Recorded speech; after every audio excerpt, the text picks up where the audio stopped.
시작했나? 안녕하세요. 지금 시간은 2019년 7월 12일이제 12일 새벽 6시 넘어가고 있습니다. 이제 215번째가 215번째 일본 출장을 가기 위해서 졸린 눈을 비비면서 지금 공항으로 가고 있는 길입니다. 공항으로 가고 있는 길인데 이번에는 기분이 좀 새로워요. 왜 그러냐 하면 한 10년 정도 이제 내 집처럼 쓰고 있던 일본 현지에 저희 숙소가 있었는데, 숙소가 이제 개인적인 사정으로 폐업을 하면서 오늘은 10년 만에 다른 곳에 가서, 일본 오사카에 가면 다른 곳에 가서 생활을 하고 잠을 자야 될 것 같습니다. 꼭 정든 집을 떠나서 이사가는 기분인데, 그래도 새로운 환경이다 보니까 좀 설레임 부분도 있고 좀 걱정되는 부분도 있긴 합니다.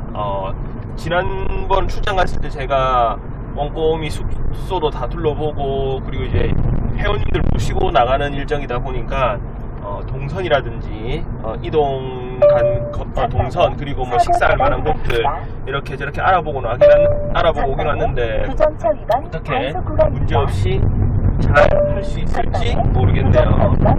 기대되는 이동. 맛집 좀 찾아놨나, 그 숙소 근처에? 다 맛집이던데. 근데 그거 다 구시카치 이런 것밖에 없던데. 우리가 이번에 가는 숙소가 오사카에서 옛날 시가지지, 어떻게 보면 구시가지인데 신세카이라고 하는 동네거든요.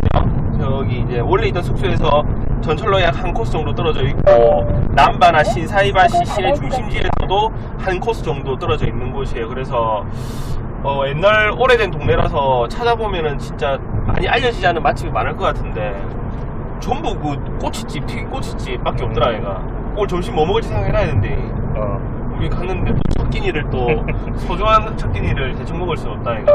자, 그리고 또 이런 설레이는 부분도 있기도 하고 또 좀 걱정되는 부분이, 요즘 한국하고 일본하고 사이가 많이 안 좋죠. 그거 뭡니까, 고속 카메라가 있으니까 사이가 별로 안 좋죠. 일본에서 이제 반도체 핵심 부품들 수출 규제 문제 때문에 한일 관계가 상당히 안 좋아서 뭐 여행을 가지 마라, 그리고 일본 제품 불매운동 한다, 뭐 이런 내용들이 뉴스에서도 많이 나오고 하다 보니까 이번에 처음 이제 일본에 무역을 하기 위해서 참가하시는 회원님들도 걱정을 좀 많이 하시더라고요. 근데 사실 저도 걱정되는 건 맞아요. 뭐 양국 간의 관계가 좋고 서로 간의 이미지가 좋고 해야지 저희들도 업무 보기도 편하고 한데, 뭐 불매운동을 하니, 뭐 외교 단절을 하니, 경제 보복을 하니 계속 뉴스에서 떠들어대고 있다 보니까 분위기가 안 좋은 건 사실입니다. 그런데 저 같은 경우에 2006년도에 처음 시작을 해서 딱 3년 먹고 살만 하니까 2008년도에 이제 리만 브라더스 스타트 터져가지고 환율이 막 2배씩 뛰었단 말이에요. 저는 그때 진짜 저는 이제 끝났구나, 망하는구나 생각을 했는데, 한 6개월 정도 위기 과정을 딱 겪고 나니까 자연스럽게 수출 물가 가격도 올라가고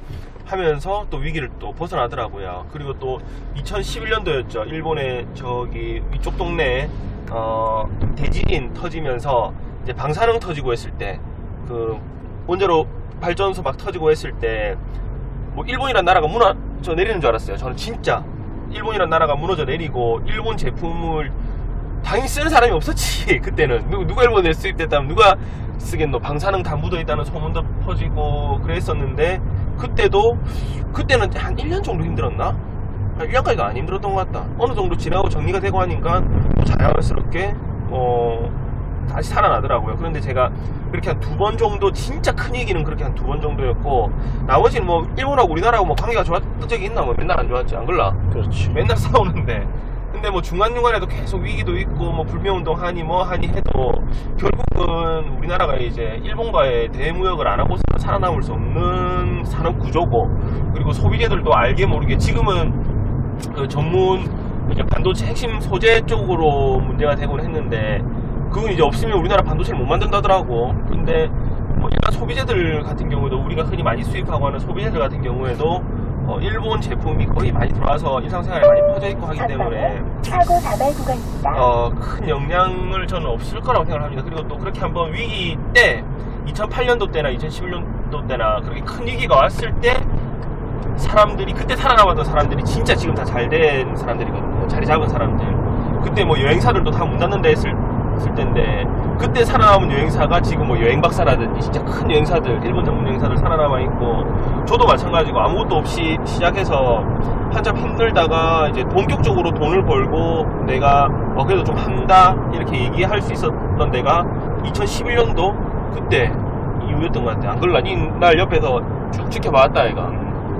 그때 방사능 터지고 했을 때 주변 친구들도 이제 어떡하냐 걱정을 많이 했는데 망했다, 동생이 이제 망했다 그랬는데 또 불사조처럼 살아나잖아. 그렇게 해야지 또 단단해지는 거고.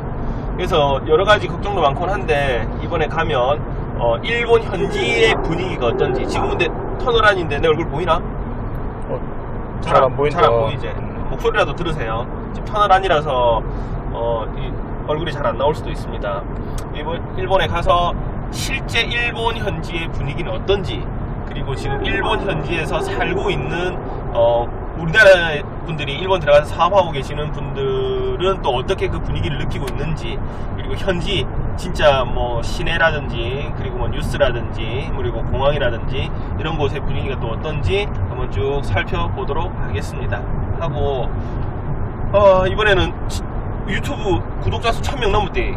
봤나? 진짜? 엊그제 1000명 넘었다. 지금 1022명인가? 하여튼 1000명이 넘었는데 이 영상이 올라갈 때쯤 되면 또 얼마나 들어있을지는 모르겠는데 지난 태국 출장 영상 올려드린 것부터 해서 지금 계속 새로운 장비를 마련했습니다. 지금 우리 항상 일본에서 저를 찍어주는 손 PD님, 우리 손동균 이사님도 보고 되게 좋아하는데 짐벌 기능이 달린 일체형 촬영용 카메라를 또 새로 샀습니다. 그래서 이번에 가서 평소보다 훨씬 더 편안하고 좋은 환경에서 많은 자료들, 영상들 찍어올 수 있도록 노력하도록 하겠습니다. 자, 그럼 이제 저는 고속도로 올립니다. 이제 고속도로 올려야 되기 때문에 카메라를 끄고 운전에 집중하도록 하겠습니다. 잘 다녀오겠습니다. 자, 안녕하세요. 황동명입니다. 비행기 타고 이제 간사이 공항으로 왔습니다. 오사카 간사이 공항에 도착을 했는데 비행기에 승객이 많더라고요. 비행기에 승객도 많고, 그런데 공항에는 사람이 되게 적습니다. 원래 공항에 저희들이 입국하려고 입국 심사 받는데 최소한 30분 정도는 간사이 공항에 항상 기다렸어야 됐거든요. 중국인 관광객들도 많고 우리나라 관광객들도 많고 해서 항상 30분씩 기다렸는데 오늘은 기다리는 시간 하나도 없이 그냥 프리패스 그대로 통과를 했습니다. 통과를 했고 이제 이곳에서 저희 숙소가 있는 시내까지 전철을 타기 위해서 이동하도록 합니다. 근데 오늘 제가 비행기 타고 오면서 문득 생각이 든 건데, 이번에 이제 일본과의 관계가 안 좋아지고 하면서 우리나라 국민들이 여행을 안 했으면 좋겠습니다. 일본 여행은 정말 와가지고 돈 쓰고 하실 바에는 차라리 다른 나라 가서 다른 나라에서 여행을 즐기는 것도 훨씬 더 저는 좋다고 봐요. 좋다고 보고, 대신 일본 여행객들이 일본으로 많이 안 오면 저희처럼 일본 제품 수입해서 판매하는 사람들은 더 이득이 되지 않을까 하고 혼자서 생각을 한번 해봤습니다. 뭐 일본 제품을 다 선호하고 좋아는 하는데 사실 저희들 일본에서 무역하는 사람들이 큰 고민 중에 하나가 뭐냐 하면, 일본 여행 갔다가 그냥 물건 막 들고 와가지고 본인들이 뭐 중고나라라든지 뭐 인터넷 사이트에 그냥 막 갖다 파시는 분들이 많이 계세요. 그러니까 통관을 전혀 안 하고 관부가세라든지 물류비 같은 거 내지도 않고 그냥 들고 와가지고 인터넷 사이트라든지 그리고 뭐 스마트 스토어라든지 이런 데 판매하시는 분들이 되게 많거든요. 그냥 쉽게 말해서 보따리에서 판매하시는 분들이죠. 그런 분들이 사라지면 그래도 시장이 한번 정화되지 않을까 하는 게 제 그냥 개인적인 생각이었습니다. 자, 그러면 공항에 도착을 하셔서 숙소로 이동할 때는 여기서 시내로 들어가는 게 여러 개가 있습니다. 제가 한번 보도록 할게요.